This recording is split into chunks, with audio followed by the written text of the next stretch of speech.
Oh mes frères, oh mes sœurs, aimons-nous, toujours aimons-nous, toujours. Lui pour toujours, c'est Dieu qui nous unit, son amour nous conduit et nous rassemble tous sous son aile.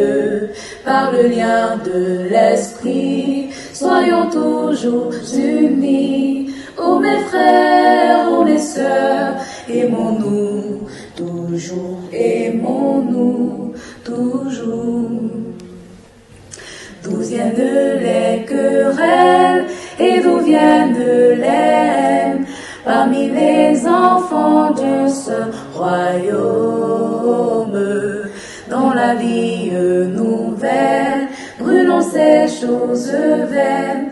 Oh mes frères, oh mes sœurs, aimons-nous, toujours aimons-nous, toujours. Bonjour à toutes, bonjour à tous. Merci d'être dans cette émission Vita Consecrata.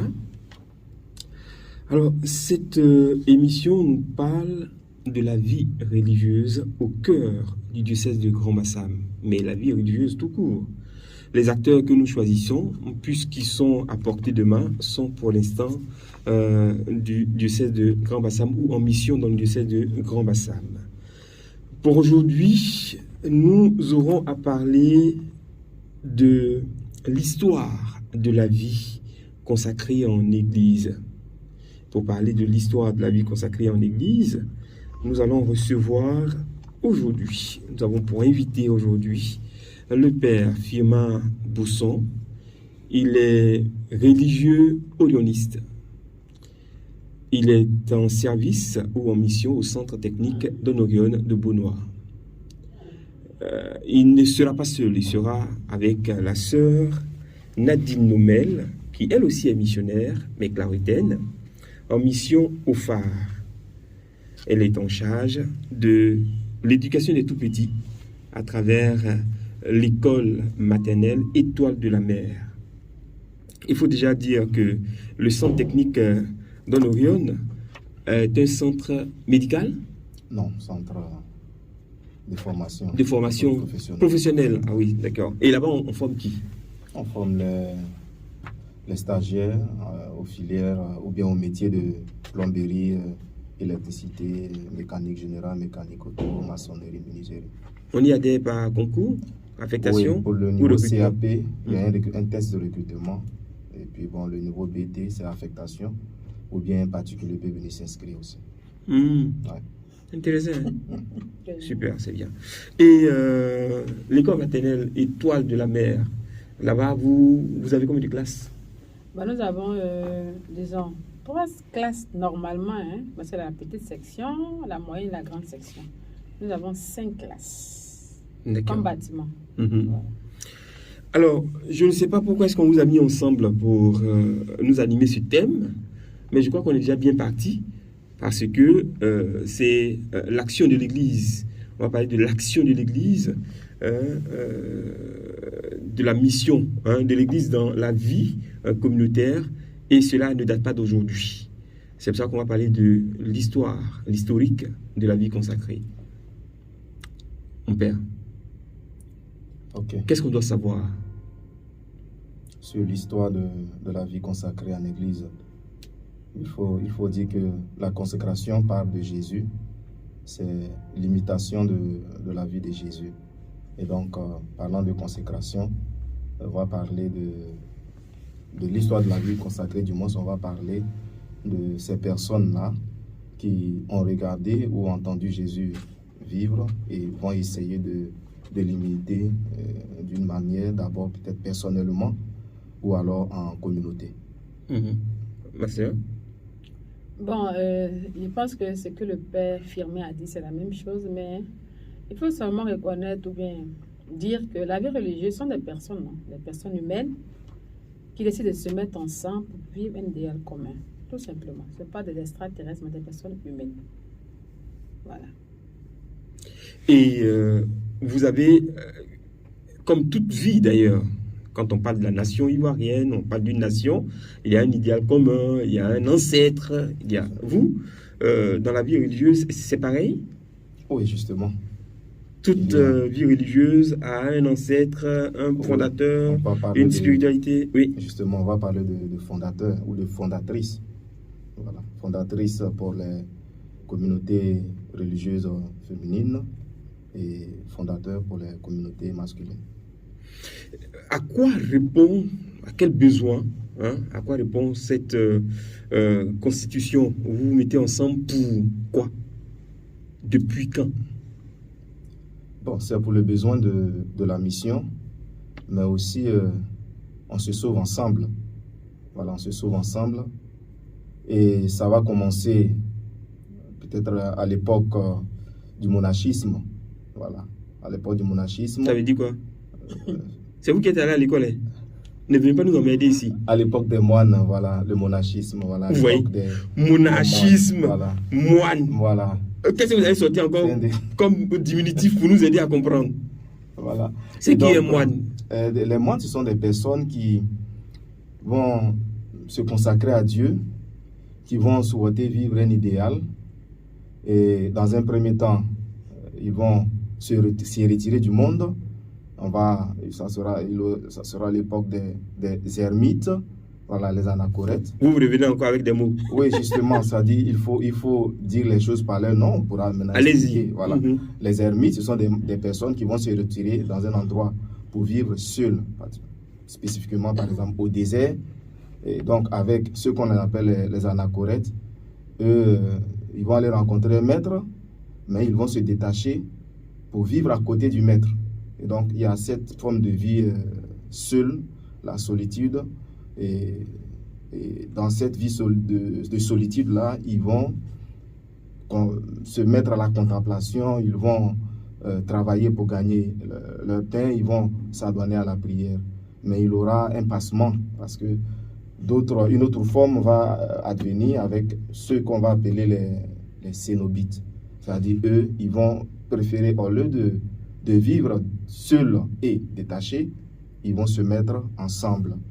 Et là où il y a une société humaine, il faut une règle pour régir la société. Et alors, ils vont se regrouper autour d'une règle. Au lieu de vivre seuls et détachés, ils vont se mettre ensemble. Avec qui?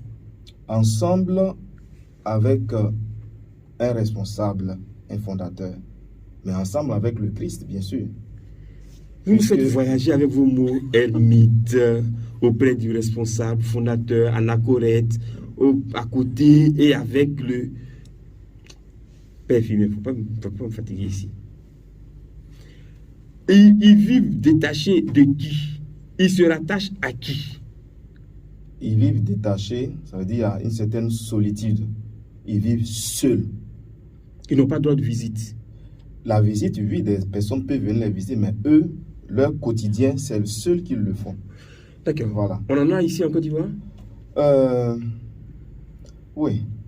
Il y a des ermitages, je pense qu'au Togo, non, pardon. Je suis... À Vitré, sont oui, mais là elles sont ensemble.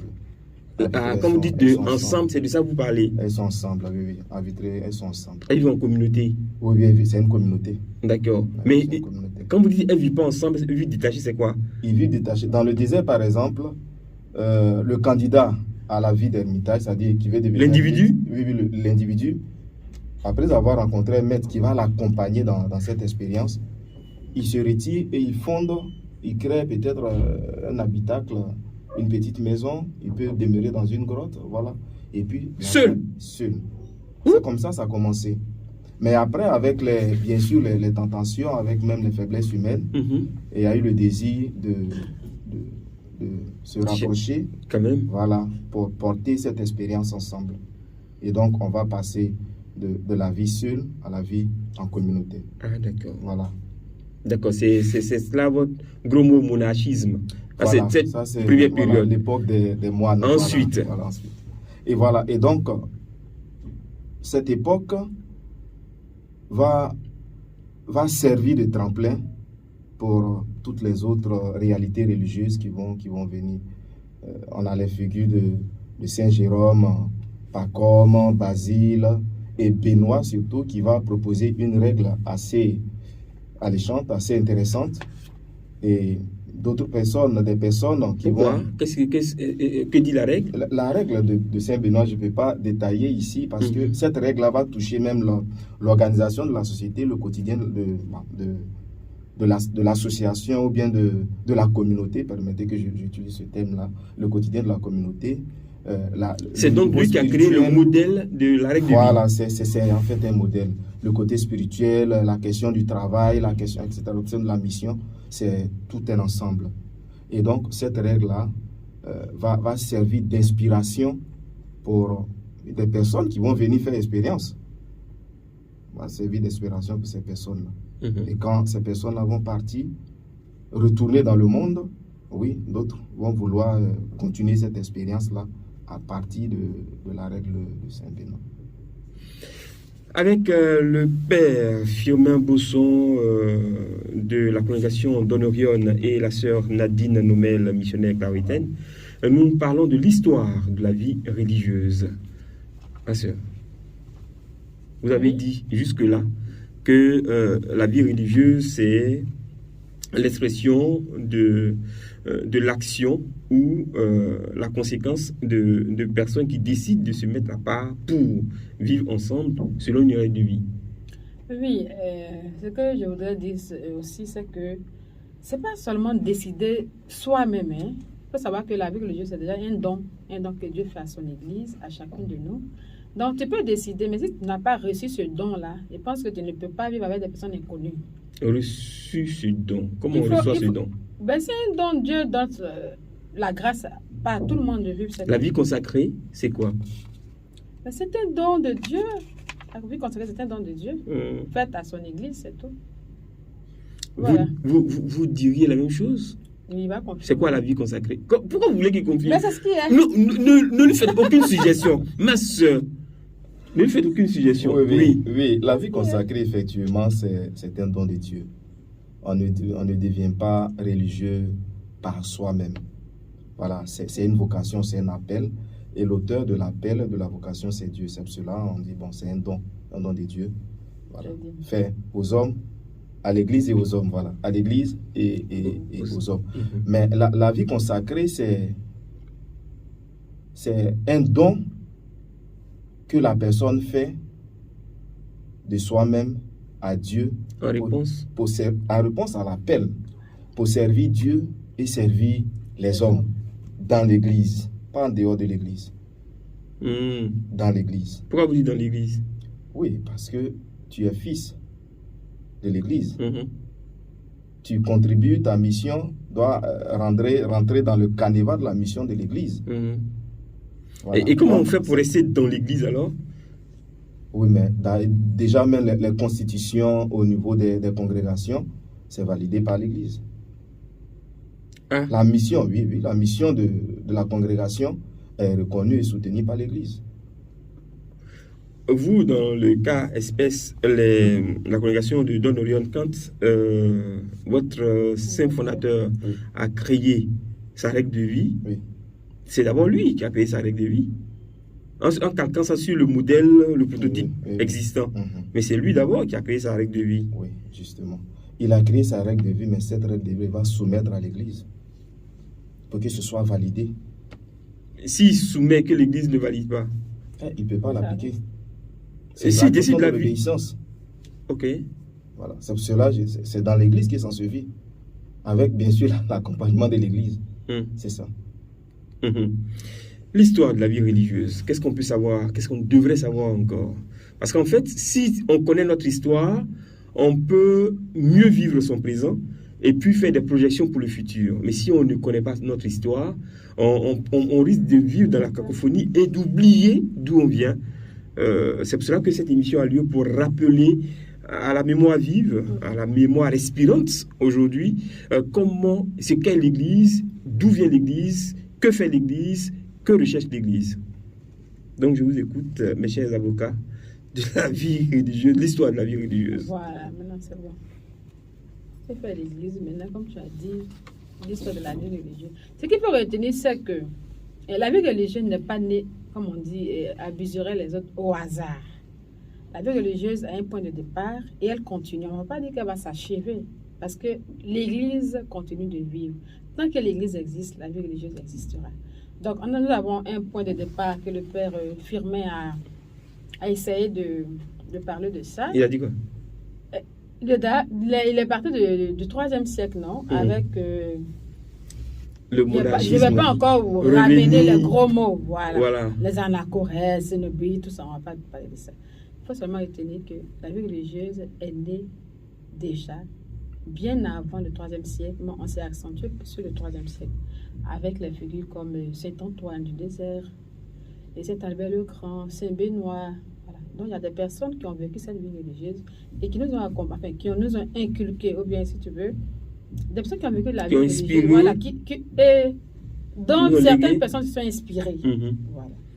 Donc, donc, après cela, il y a eu une tranche d'âge intermédiaire, et puis maintenant vous arrivez, vous n'êtes même pas... Non, on n'est pas encore arrivé, mais nous, c'est maintenant on vient d'arriver après le concile. Pour nous autres, non, on ne va pas parler de congrégation personnelle, mais on va parler de la vie religieuse de manière générale. Vous, votre congrégation, elle est quoi? Elle est personnelle? Je veux dire qu'on ne va pas parler de charisme propre ici. Voilà, sinon je pourrais parler de la clarité, missionnaire clarité. Non, ce n'est pas ça qu'il est question. Il est question de parler de l'histoire de la vie religieuse en général, pas de l'histoire de la vie religieuse clarité. Voilà. Donc, et après toute cette période-là, il y a eu l'explosion de la vie religieuse. Alors, on ne va pas rentrer encore dans l'histoire du Moyen-Âge, de la Renaissance, ça fait trop de gros mots. Donc, l'histoire poursuit son cours. Qu'est-ce qui a suscité l'explosion dont elle parle de la vie religieuse là? S'il n'y a plus rien à dire au niveau de l'histoire. Au niveau de l'histoire, il y a mille choses à dire, mais pour les nécessités même ou les exigences même de la mission, on ne peut pas trop extrapoler. L'explosion, ça va partir de la réalité, de l'expérience que les personnes, par exemple, qui vont approcher les moines, vont vivre. Et ça va partir aussi de la réalité même aussi que vivaient des personnes en leur temps. Et donc, il y a des réalités humaines qui vont appeler à des actions, qui vont inspirer à telle et telle chose. Et alors, oui, des personnes inspirées, bien sûr, par l'Esprit Saint, vont vouloir créer une congrégation, comme ça, pour pouvoir répondre aux besoins. Par exemple, au moment de la peste en Europe, il y a eu la guerre de 100 ans, il y a eu etc. Oui, il y avait des besoins. Et alors, qu'est-ce qu'il fallait faire? On va voir qu'il y a des groupes de personnes qui vont se mettre en place pour, par exemple, créer des hôpitaux pour aider à soigner, à faire ça. Ou alors, il peut y avoir des besoins au niveau de l'éducation, des urgences. Donc, des groupes de personnes vont se mettre ensemble. Bon, nous, on veut servir le Seigneur à travers l'éducation qu'on va offrir à tel, voilà, ainsi de suite.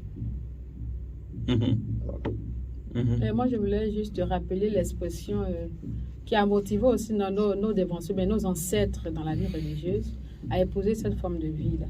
L'expression la fuite du monde, la fuga mundi, qui a été l'un des éléments importants qui a fait que les gens se sont dit, mais le monde bout tellement, que il est bon, je sens le besoin de me retirer de ce monde-là pour aller faire une expérience personnelle avec le Christ.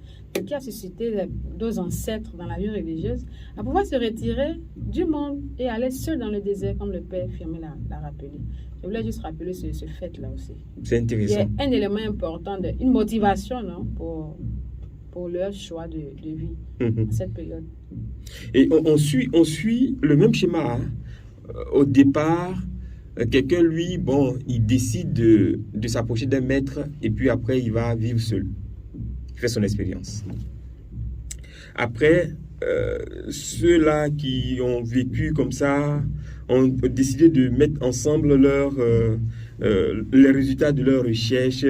Quelqu'un a cherché Dieu, quelqu'un voulait toucher Dieu, quelqu'un voulait... Et puis, il est inspiré, ils se mettent ensemble et puis ils se disent, il faut donner au monde, on va dire, du vin, du champagne.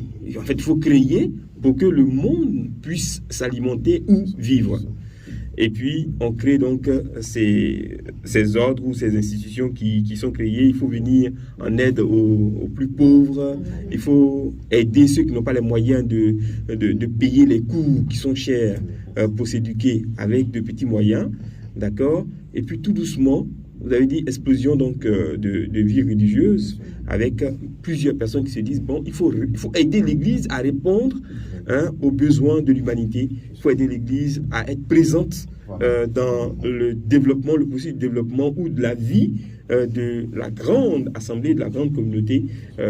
Il faut qu'on dise qu'on n'est pas chrétien pour être endormi, que la religion n'est pas l'opium du peuple, mais la religion aussi peut aider le peuple à se développer et à pérenniser la vie. Non? Justement. Bien résumé, je pense. Je pense que M. Pierre a bien compris un peu le chemin. C'est ce que vous m'avez dit, je dis que oui, je dis. Vous avez bien compris le chemin, c'est bon. D'accord. Et aujourd'hui, on continue. Aujourd'hui, par exemple, avec les congrégations, donc vos responsables, vos saints patrons, saints fondateurs ou fondatrices, ont eu le besoin de continuer cette œuvre de leur père dans la foi, ou ceux qui ont admiré la pratique. Et puis on dit, bon, aujourd'hui, vous venez près de la communauté, avec maintenant l'apostolat, avec ce que vous faites dans la vie, comme on l'a dit, vous êtes au centre technique de Don Orion, et vous répondez à un besoin de la communauté, et vous aidez l'Église à être au cœur de la vie. Voilà, justement. Au cœur du monde. Aider l'Église à être au cœur du monde.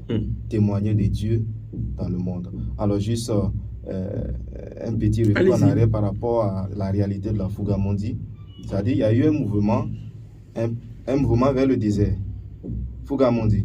Mais en même temps aussi, à un moment donné, ceux qui sont restés dans le monde ont dit, mais tiens, il y a aussi des engagements dans le monde. Tout le monde, c'est quoi? La fuite du monde. La fuite du monde. Mais pourquoi vous ne pouvez pas employer les petits termes? C'est à cause de moi que vous êtes allé apprendre vos mots bizarres. Non, c'est pas ça. Ça dit, c'est des expressions. Ça dit, quand tu le dis, pas consacré, mais quand tu l'as dit comme ça, ça dit toute sa réalité. Ça dit toute sa réalité. C'est la fuite du monde. Et il faut comprendre un peu les gens en ce temps. Bon, il faut résumer aussi, on va apprendre. Le Christ. On dit quoi? Fugamundi. Fugamundi. La fuite du monde. Et là, le Christ a proposé un modèle de vie, des valeurs. Mais les gens vont se rendre compte que rester dans le monde, avec tout ce qu'ils voient comme expérience, comme voilà, ça n'arrange pas. Dans le monde, on ne peut pas véritablement se rapprocher de Dieu, voilà, pour vivre voilà, parfaitement la loi du Christ. Et alors, ils vont se retirer. Voilà. Ils vont se retirer du monde. Ils vont aller dans le désert. Les endroits vraiment isolés pour vraiment écouter Dieu leur parler, pour approfondir leur relation avec le Seigneur. Mais là-bas, le monde va les rejoindre parce que le monde est toujours en quête de Dieu. Le monde va les rejoindre. Et les expériences, les bienfaits de ces rencontres-là, quand les gens vont retourner dans le monde, et bien sûr, partant aussi du fait que dans le monde, il y a des besoins, d'autres personnes aussi vont être appelées à faire quelque chose pour répondre aux besoins temporels, aux besoins du temps présent. Voilà. D'où la redéfinition de la vie consacrée qu'on avait donnée au départ, c'est quoi? Répondre à l'appel. Oui, se retirer pour vivre avec ses sœurs de la même, avec qui on a la même règle de vie, ou ses frères avec qui on a le même ancêtre. C'est répondre à l'appel de Dieu ou imiter Jésus-Christ, oui, en communauté. Parce qu'aujourd'hui, la forme la plus répandue, c'est ça. Répondre à l'appel de Dieu ou imiter Jésus-Christ avec ses frères et sœurs en communauté. Ça ne veut pas dire que le laïc, lui, ne répond pas aussi à l'appel de Dieu. Ça ne veut pas dire ça. Mais ça dit, c'est le choix que des personnes vont faire de se retrouver en communauté pour cet idéal. Et même nous aussi, en tant que laïcs, de temps en temps, on dit retraite. On se retire pour essayer de vivre sa spiritualité, ou bien lire la parole de Dieu, se laisser éduquer pendant 1 heure ou 2, ou une demi-journée, ou un week-end, et puis après on retourne dans son bruit. Mais pour le cas des laïcs, on parle de la vie religieuse. C'est pas parce que le laïc se retire pour faire la retraite que c'est la vie religieuse. Enfin, Non, c'est pas la vie religieuse. Okay, ça marche. Mais au moins, il fuit le monde un peu, Voilà. de temps en temps. Nous aussi, on fuit le monde de temps en temps, non? Oui, Donc, c'est un retrait et je profite en momentané. même temps voilà, pour donner un élément qui caractérise la vie religieuse. Aujourd'hui, non. Dans le temps, on pouvait faire les professions ou pas. Ça dépendra maintenant des règles. Mais ce qui va caractériser la vie religieuse, c'est la profession des vœux. La vie communautaire. Les vœux. Et puis, la vie fraternelle et communautaire. 2 éléments. Voilà. La vie fraternelle et communautaire. Communautaire ensemble. Fraternelle, la fraternité. Ensemble, et on a en relation. On a en relation humaine. On a en relation La humaine. vie religieuse. La vie religieuse. Donc, s'il y a une religieuse qui ne respecte pas les heures de prière, qui ne respecte pas, bon, la règle de vie, ça, on ne peut pas aller jusque-là, mais au moins les heures de prière qui symbolisent la vie communautaire, est-ce que cette personne-là... Ok. Alors, comme la question concerne une religieuse... Et les religieux aussi. Ah, d'accord. Parce qu'il y a des... Ma soeur va répondre et puis je... Si la soeur ne respecte pas les heures de prière, par rapport à quoi? Par rapport à sa mission déléguée par la communauté, ou bien si elle en fait à sa tête. Est-ce que quelque chose peut l'empêcher de respecter les heures de prière? Je veux dire, comme le Père l'a dit, on vit en communauté. Oui. Et dans une communauté, il y a toujours un responsable ou une responsable de communauté. Si tu ne respectes pas les heures de prière parce que tu as d'autres choses à faire, à part la mission déléguée par la communauté, ça c'est une autre chose.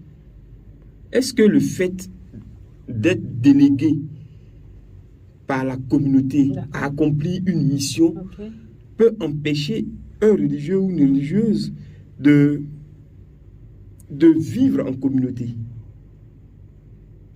Non, est-ce que la communauté a eu tort de vous déléguer comme missionnaire? Non, la communauté n'a jamais eu tort. Si la communauté t'envoie en mission, c'est toute la communauté qui va avec toi. Voilà, ça c'est important de le savoir. C'est qu'on va venir dans une mission, par exemple au niveau de la pastorale. La sœur dans la pastorale avec les jeunes jusqu'à 1 heure, mais sous le mandat de la communauté. Mais tu ne vas pas aller, par exemple, au restaurant de ton plein gré, pendant qu'il y a les heures communautaires à vivre avec tes soeurs ou tes frères. Ça, c'est une autre chose aussi, également. Maintenant, si c'est la communauté qui t'envoie et puis tu vas au-delà, il y a toujours un appel. Allô, ma soeur, j'ai duré parce que, allô, mon frère, voici ce qui se passe dans ma vie missionnaire, dans la mission que vous m'avez confiée. On ne va pas faire... Genre, tu ne vas pas te promener au nom de la communauté. Voilà. Bien. Alors, la mission, c'est la communauté qui met en mission. Et quand la communauté met en mission un religieux ou une religieuse, la communauté va définir le cadre de la mission. La communauté connaît bien les exigences de la mission. Et donc, si le religieux ou la religieuse reste dans le cadre de la mission, il n'y a pas de problème. S'il devait avoir un problème, la communauté interpelle. La communauté peut-être revoit un peu comment arranger les choses. Voilà. En tout cas, merci beaucoup pour cet éclairage, parce qu'en fait, nous aussi, en tant que laïcs, on assiste à vos prestations de vœux. Et puis on dit... La profession des vœux. Profession de vœux. Et puis la responsable demande, est-ce qu'elle respecte, est-ce qu'on pose des questions? Donc c'est tout ça. Voilà. Et puis après, quand on dit... on doit respecter tout ça aussi là-bas, donc on ne veut pas devenir religieuse, on ne veut pas cheminer avec les religieuses parce qu'on a un peu peur des exigences qui peuvent se présenter. Et comme cette émission on parle de la vie consacrée, eh bien, autant tout dit, comme ça au moins chacun sait où il va. Et puis on essaie de voir, et puis on sait qu'il y a certains qui peuvent être rebelles, ce qui n'est pas l'apanage de tout le monde. À ne pas mettre au compte de tout l'ensemble, mais c'est bien pour ce que vous nous avez expliqué et pour ce qu'on doit savoir. Merci à vous. Je vais vous dire au revoir parce que moi, je n'ai pas encore terminé. J'ai encore une deuxième partie avec d'autres invités avant la fin de cette émission. Merci d'être passé nous voir. Merci beaucoup. Au revoir. Au revoir.